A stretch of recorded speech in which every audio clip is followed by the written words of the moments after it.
Good evening everyone, welcome back to my channel. कैसे हैं आप सब लोग? होपफुली आप लोग बहुत अच्छे होंगे एंड हम लोग बहुत दिनों के बाद मिल रहे हैं रिगार्डिंग DSSB प्रिपरेशन।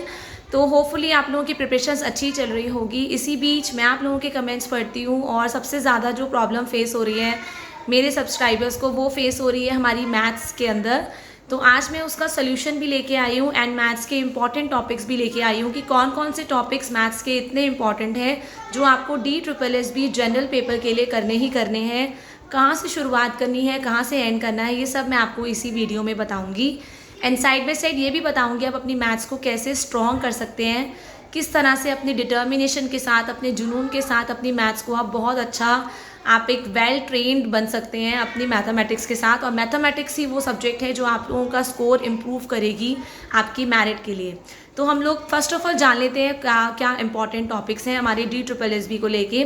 तो सबसे पहले आप लोगों को पता है आपकी शुरुआत होती है हमारी मैथ्स की बेसिकली नंबर सिस्टम से। एक्चुअली नर्वस सिस्टम बोल रही थी मैं, बिकॉज मैं क्लास में आजकल नर्वस सिस्टम ही करा रही हूँ एंड इसीलिए मेरे को नर्वस सिस्टम निकल गया। I am from science background.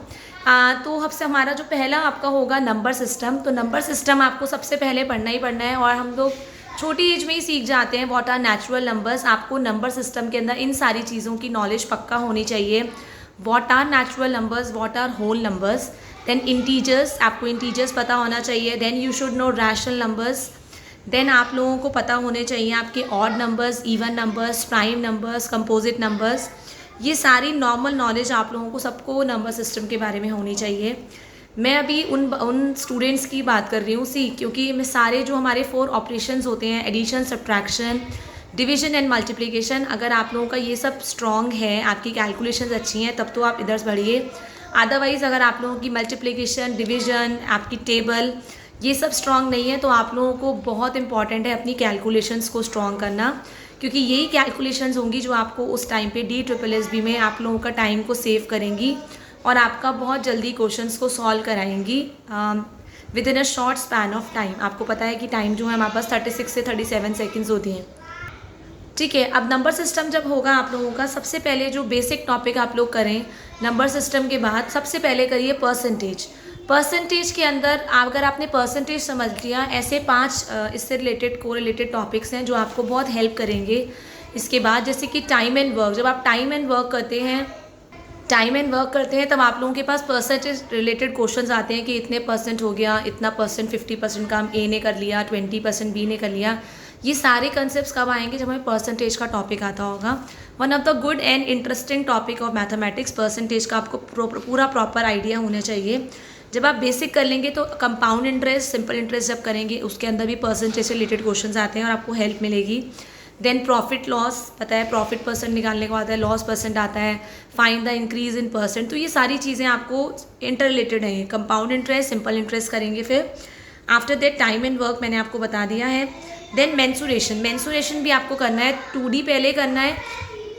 जब आप 2D शेप्स करेंगे आपका एरिया पैरामीटर का कंसेप्ट आ जाएगा और जब 3D पे आएंगे तो आपका volume, surface area, curve surface, total surface, ये सारी चीज़ें आ जाएंगी।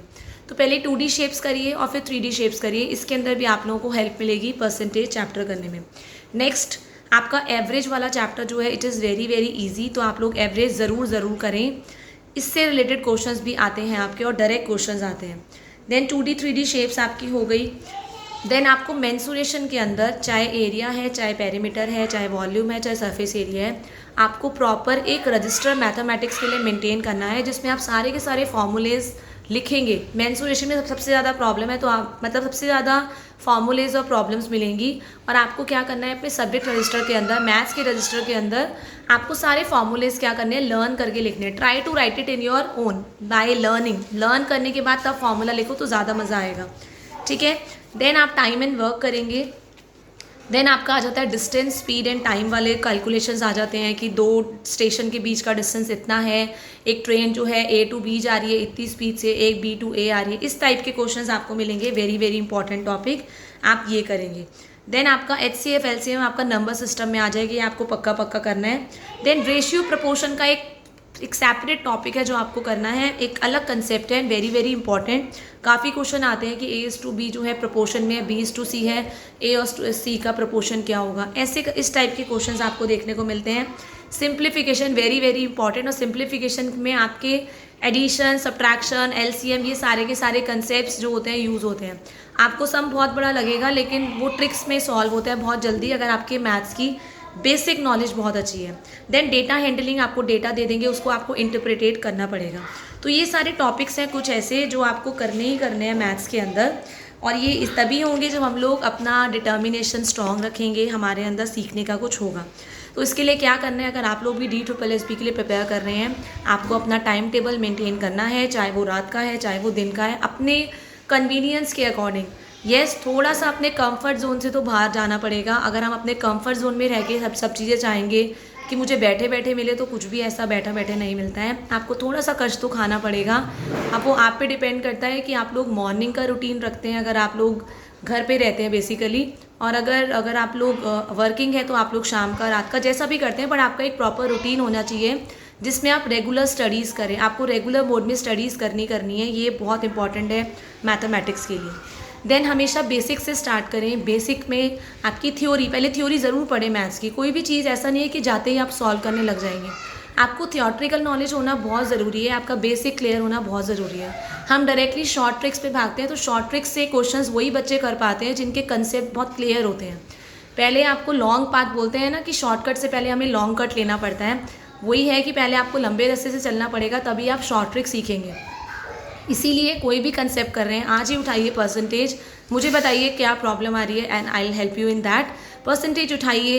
वीडियो से पढ़ना चाहते हैं वीडियो से करिए। अगर आप लोग बुक से करना चाहते हैं, आपके 6th 7th के अंदर, इवन 5th की बुक में ही परसेंटेज का टॉपिक इंट्रोड्यूस हो जाता है, उठाइए NCERT और करना स्टार्ट करिए। बेसिक से बिल्कुल स्टार्ट करिए। आप देखिए आपको कितना इंटरेस्ट आएगा। पर 2 दिन से ज़्यादा नहीं लेना है, 2 दिन के अंदर अंदर 2.5-3 दिन में आप इसे कंप्लीट कर दीजिए परसेंटेज के पूरे टॉपिक को, और जितने क्वेश्चंस हो सके तब क्वेश्चंस करिए। बुक से नहीं पढ़ना है। DS सर की मैंने आपको क्लासेस बताई थी, उसमें आपको पूरा लॉन्ग मेथड से भी समझा रहे हैं सर, फिर शॉर्ट ट्रिक दे रहे हैं। तो ये लॉन्ग मेथड और शॉर्ट ट्रिक दोनों आप नोट डाउन करके रखिए अपने, जो आपने मैथ्स का रजिस्टर बनाया है, ठीक है। देन फार्मूला की आपको अच्छे से प्रॉपर एक नोट्स बनाने हैं, जिसमें आप सिर्फ फार्मूला हर एक चैप्टर के इंपॉर्टेंट फार्मूलाज नोट डाउन करेंगे। एंड मैथ्स के अंदर आपका डिटर्मिनेशन इज़ वेरी इंपॉर्टेंट। अगर आप डरते रहेंगे मुझसे तो नहीं होगा, मुझसे तो नहीं होगा, मेरे को मैथ्स नहीं आता है, नहीं, करने से सब कुछ आता है। बोलते हैं ना कि अगर आप मेहनत करते हैं, मेहनत करते रहते हैं तो डेफिनेटली एक दिन ऐसा आता है कि आपको मैथ्स भी इतना पसंद आने लगेगा। ये मेरा खुद का एक्सपीरियंस है। मेरा 9th क्लास तक मैथ्स बहुत पुअर था। मैं कई बार लर्न करके चली जाती थी मैथमेटिक्स के सम, बट उसके बाद पता लगा कि understanding is very very important in maths. अगर आप लोग अंडरस्टैंड कर लेते हैं एक बार मैथ्स को, तो आप मुश्किल से मुश्किल सवाल भी आप मिनटों में कर सकते हैं सॉल्व। बस आपको मैथ्स से डरना नहीं है, मैथ्स से उतना ही प्यार करना है जितने अपने आप फेवरेट सब्जेक्ट से करते हैं, और तब देखिए मैथ्स आपकी कितनी ज़्यादा हेल्प करता है। देन उसको एक चैलेंज की तरह लीजिए कि ऐसा नहीं हो सकता है कि तुम मुझे ना हो, मैं उसी चीज़ के, मतलब बोलते हैं ना, जो वीक पॉइंट होता है अपना, उसी पे आपको वर्कआउट करना पड़ता है।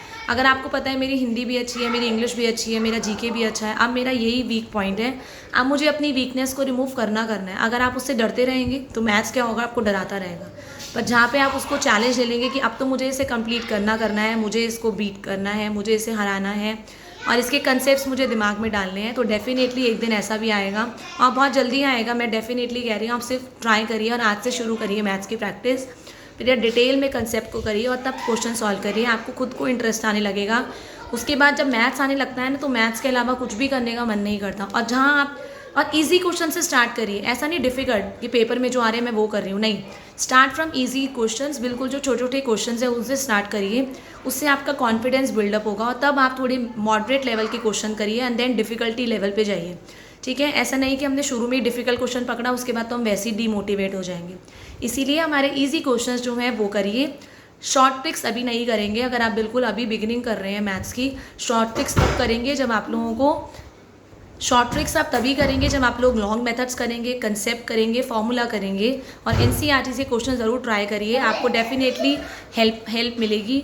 और अगर लॉन्ग मेथड से सीखना है तो मैंने आप लोगों को राकेश यादव सर की क्लासेस भी बोला था। अगर आप लोग बिल्कुल बेसिक से करना चाहते हैं विद ऑल थिंग्स, और आपके पास इनफ टाइम है, तब आप लोग क्या कर सकते हैं, आप लोग राकेश यादव सर की क्लासेस भी ले सकते हैं। और यही चीज़ शॉर्ट में सीखना चाहते हैं, छोटी छोटी वीडियोज़ के अंदर, तो आपको DS सर की क्लासेस भी बहुत हेल्प करेंगी, आपका टाइम सेव करेंगे, और डेफिनेटली आप लोग एग्ज़ाम को क्रैक कर पाएंगे इन योर फर्स्ट अटैम्प्ट। बस आपको डिटर्मिनेशन रखनी है, अपना प्रॉपर स्केड्यूल मेंटेन रखना है, ये 2 चीज़ें। एंड येस, अपने अंदर पॉजिटिविटी ज़रूर रखनी है, अवॉइड स्ट्रेस नहीं होना है, स्ट्रेसफुल नहीं होना है।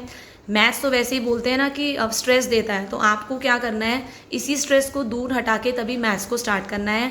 और आप लोग देखेंगे कि आप लोगों का मैथ्स जो है विदिन 10-20 डेज अच्छा हो जाएगा।